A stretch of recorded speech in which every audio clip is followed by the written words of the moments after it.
Hello, and welcome to Unity of Fredericksburg.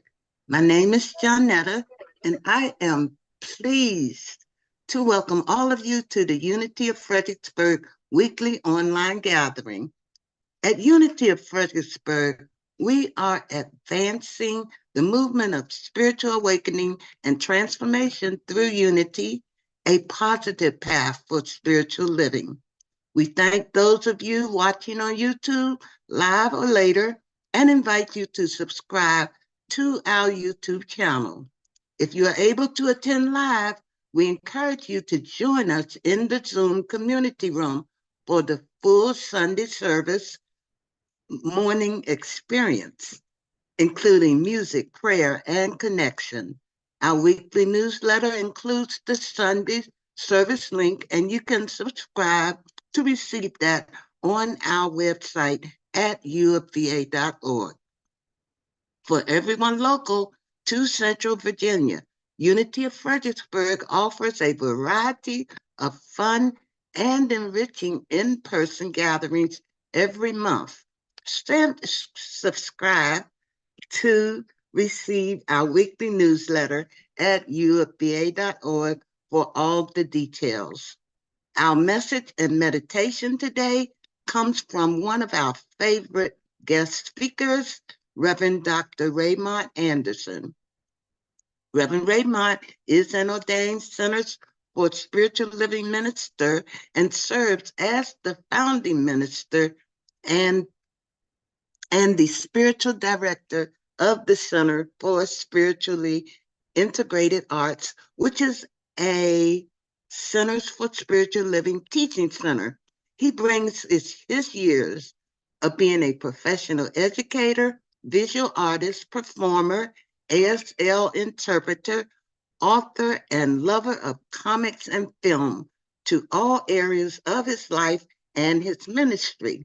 When he is not teaching, speaking, writing, creating, performing, etc., he loves spending time with family, which includes harassing his amazing grandkids. And now, here's Reverend Raymont.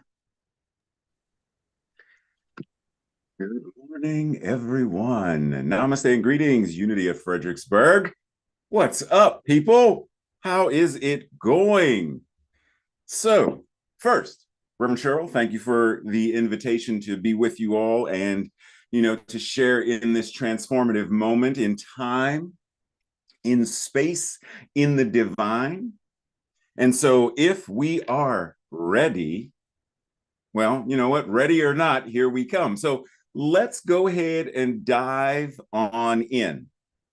But before we do, I want us to keep three key words in the forefront of our minds as I go through today's message: courage, curiosity, and compassion. Keep those words in the forefront of our minds. And so now, as those words are there, let's consider the following questions and think about how you might answer these. Number one, what does it mean to be social? What does it mean to be antisocial? How would you define well-being? And how would you determine at what point is well-being no longer well-being? What is the rubric by which we are measuring, as long as it's this far? It's like the kind of idea, at what point is south no longer south, but south is now north? It's that kind of idea. So at what point is well-being no longer well?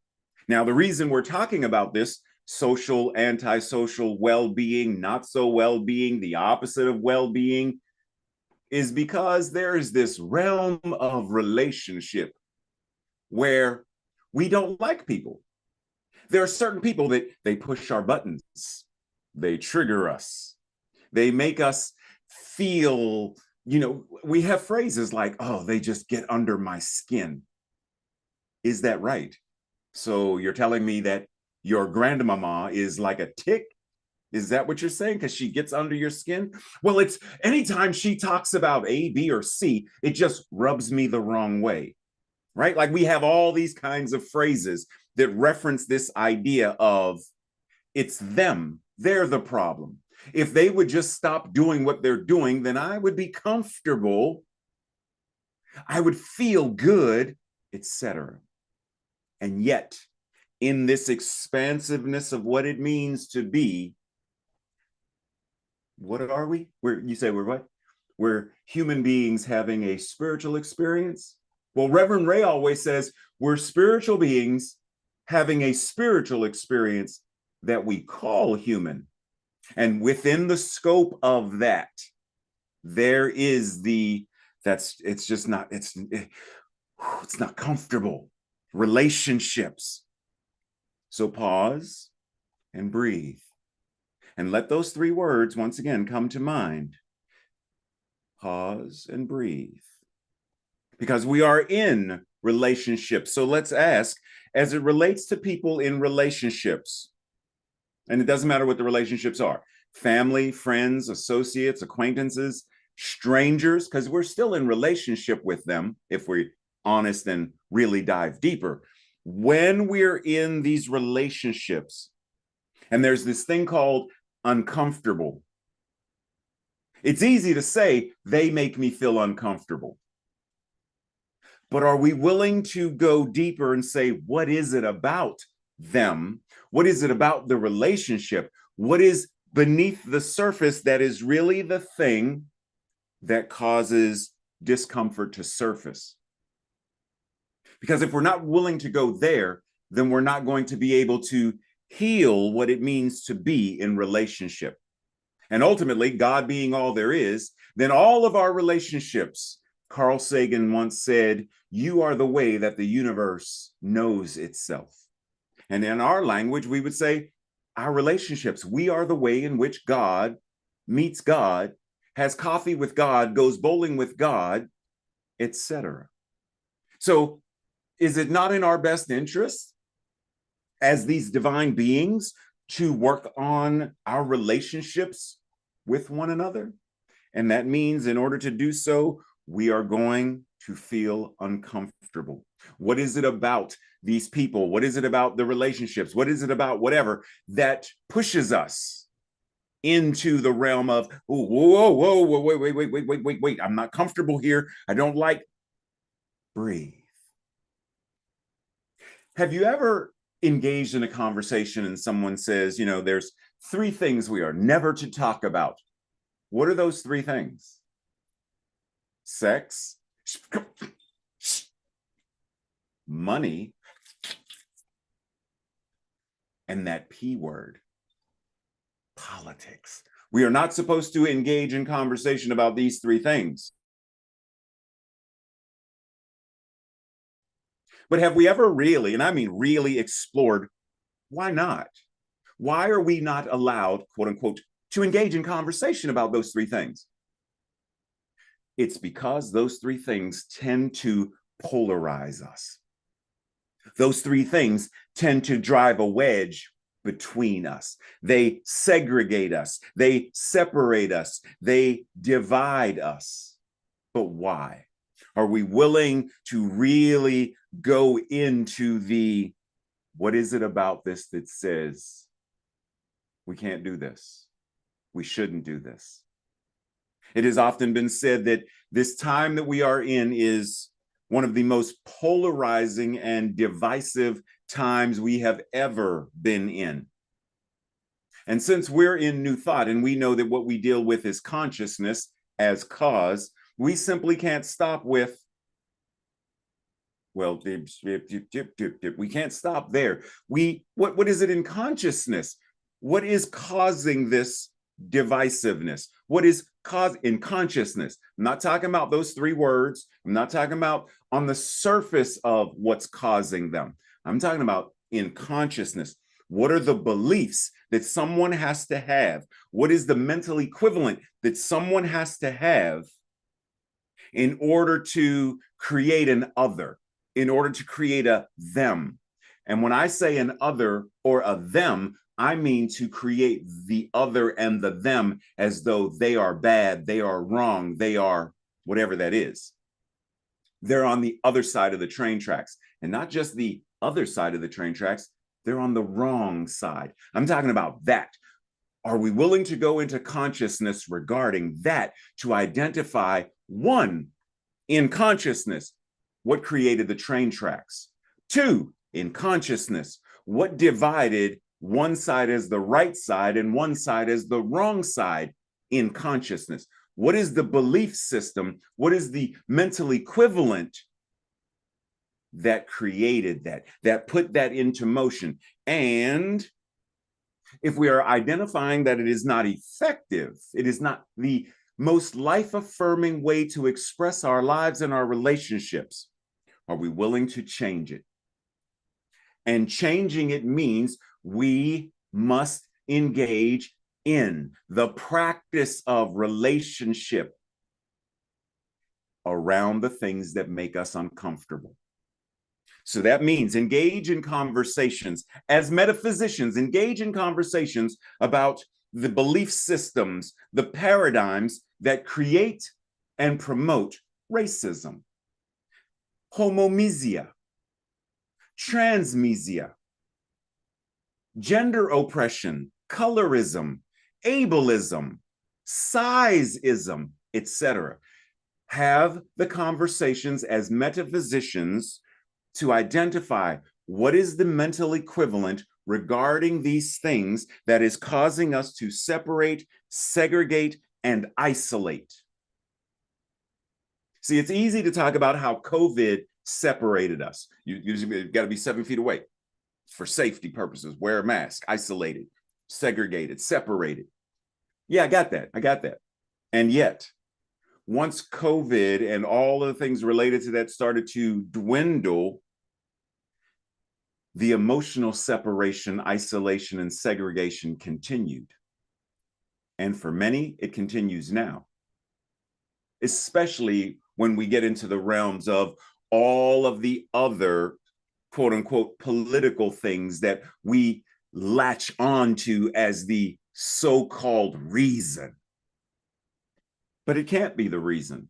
Not if everything begins in consciousness. That means there's a belief about that. That means there's a mental equivalent about that. So if we're going to evolve into what it means to be a world that works for all, then we have to challenge ourselves to step into the realm of discomfort. We have to be willing to have uncomfortable, courageous, curious, and compassionate conversations. We have to engage in interventions. In the same way that people will stage an intervention for someone in the family who is addicted to opioids or alcohol or anything else, it's time to have an intervention that breaks up the pattern of thought, that breaks up the mental equivalent, that breaks up the consciousness of separation, segregation, and isolation based upon someone's size, the number on a scale, someone's method of mobility, etc. Rather than those things being the push away, how do we bring in? And I know that there are those who I don't want to have a conversation with them. I got that. But let's bring to mind people like Daryl Davis, jazz musician. He is an African-American gentleman who has made it his mission to have conversations and befriend members of the Klan. You heard what I said. He's an African-American man. He is a Black man who has conversations with members of the Ku Klux Klan. And in those conversations, courageous, curious, and compassionate, the walls of separation fall and bridges of connection are built. You think those conversations aren't uncomfortable? I'm having a conversation with a member of the KKK. You think that's not uncomfortable? Clearly, it's going to be. And yet, he persists to such a degree that they eventually become friends. And one act of commitment or conviction to this friendship is They surrender their clan's robes to him. So he collects the robes of clansmen who are now his friends. We must start staging interventions individually and collectively in order to come together. There is only one power and only one presence, God, the good.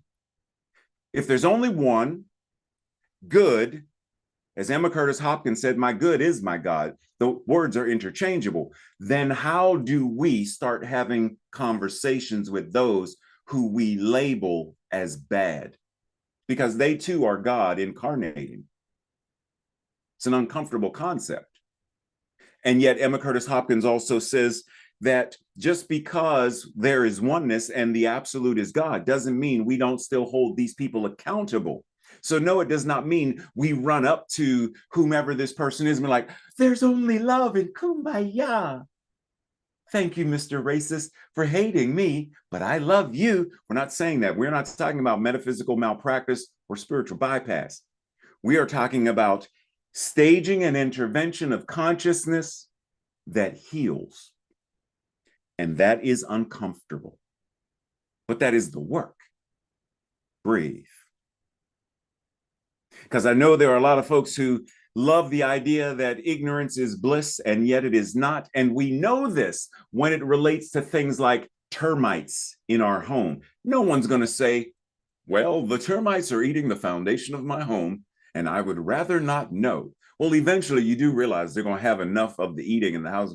You do realize that. So then why would you? No one says that. We recognize that we would rather know about something going on in our body so that we can heal it and address it rather than not knowing.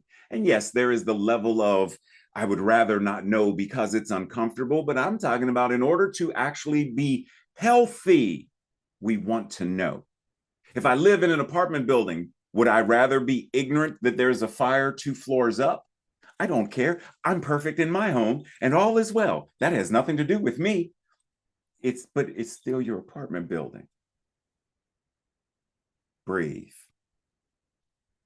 Because our invitation is to step into what does it mean to be in relationship? What does it mean to really go all in with courage and curiosity and compassion so that we are building bridges of love, of what it means to actually heal or be healing.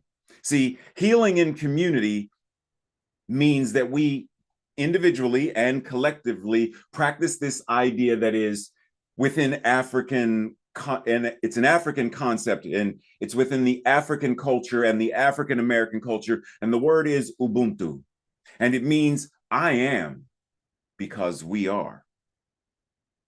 And there's another, it takes a village to raise a child.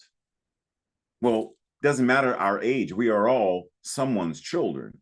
Both of my parents have made their transition, but that doesn't mean I'm not still a child, their child, just because they're not on this side of life before, after life, after life, after life. I'm still their child, no matter my age. It takes a village to raise a child. Well, if that's the case, then how do we as the village come together to raise consciousness, to engage in the healing process, no matter what the person is addicted to opioids or addicted to racism, addicted to alcohol or addicted to homomesia, addicted to work or addicted to ableism. Doesn't matter the addiction. Are we willing to engage in the process of what it means to be a healing community? S. Kelly Harrell says, we don't heal in isolation. We heal in community. We heal in community. So what is our invitation then? To start making more healthy choices regarding our relationships, our relationship with our own selves. Do I know when I am dysregulated? Do I know what it feels like to be triggered? Do I understand? Am I willing to do the self-care that puts me in a position where Okay, I'm okay. Whew, I was triggered, and I reclaim my breath. I get back into, I get my vagus nerve and everything. I get myself in order. Okay. I'm good. I'm good. I'm good. I'm good. I'm good. I'm good. I'm good. I'm good. I'm good. I'm good. I'm good. I'm good. I'm good. I'm good. I'm good. I'm good. Let's talk. Let's start to do what we need to do to shift the energy to move into. Because Reverend Dr. Martin Luther King Jr. reminded us that injustice anywhere is a threat to justice everywhere, because we are caught in an inescapable network of mutuality. We are tied in a single garment of destiny, and whatever happens to any one of us directly affects all of us indirectly.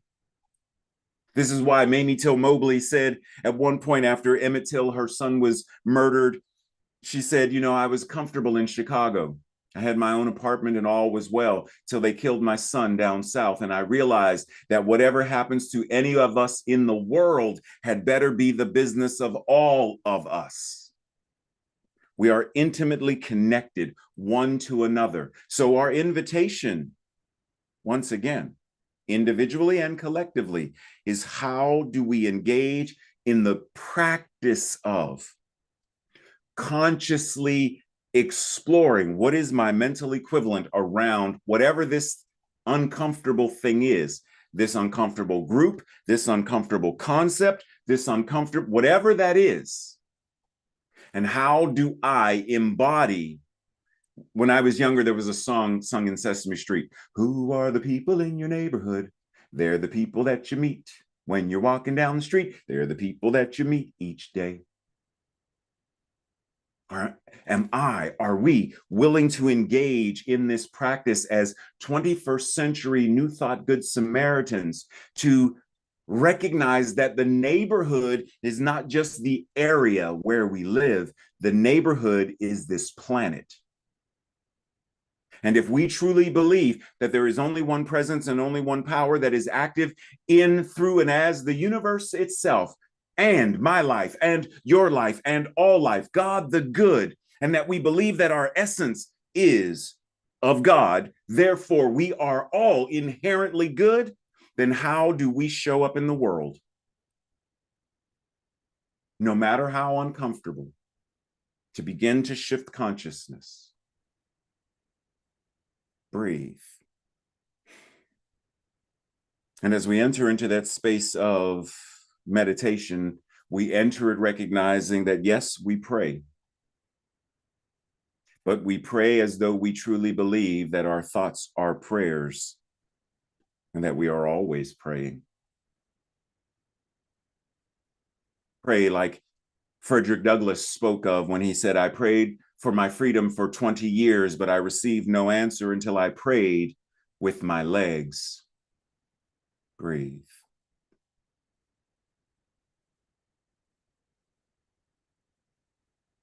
Pray in a way that we are the active embodiment of love, compassion, curiosity, and courage.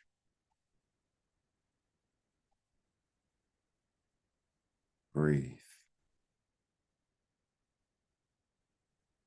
We breathe, recognizing and knowing that in the absolute, no, there is no racism, sexism, or any of those separating factors in the absolute.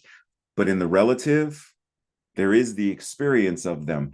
And yet we have the capacity to heal, to eradicate, to eliminate all of those ills, all of those systemic diseases.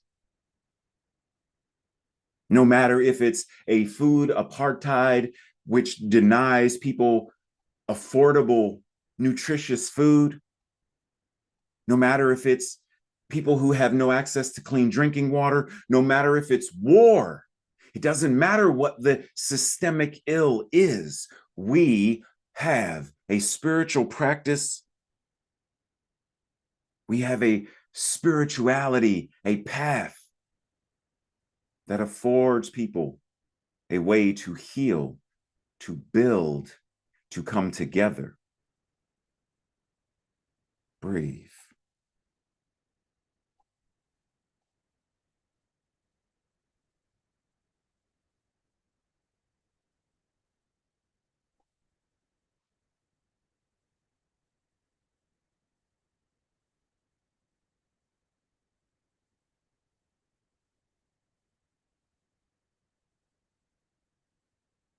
Breathe. Breathe, because even the thought that I'm called to be an agent of change, I'm called to be a 21st century New Thought Good Samaritan, I'm called, can be uncomfortable. But if we are truly going to say, yes, there is peace on earth, and it has begun with me, then we are invited to step into the now there is peace on earth because it began with me. Then we are called to step into a new energy of there is no God separate from us. God is not simply within us. We are the lived embodiment of the divine.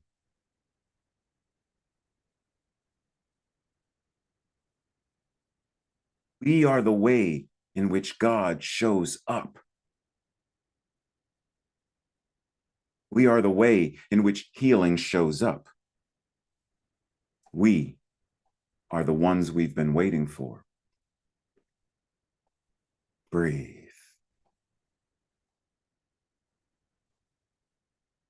And as we come out of our meditation, we come out with a revived energy of courage, curiosity, compassion. And in so doing, we change the world. Breathe. And so it is. Much love and appreciation.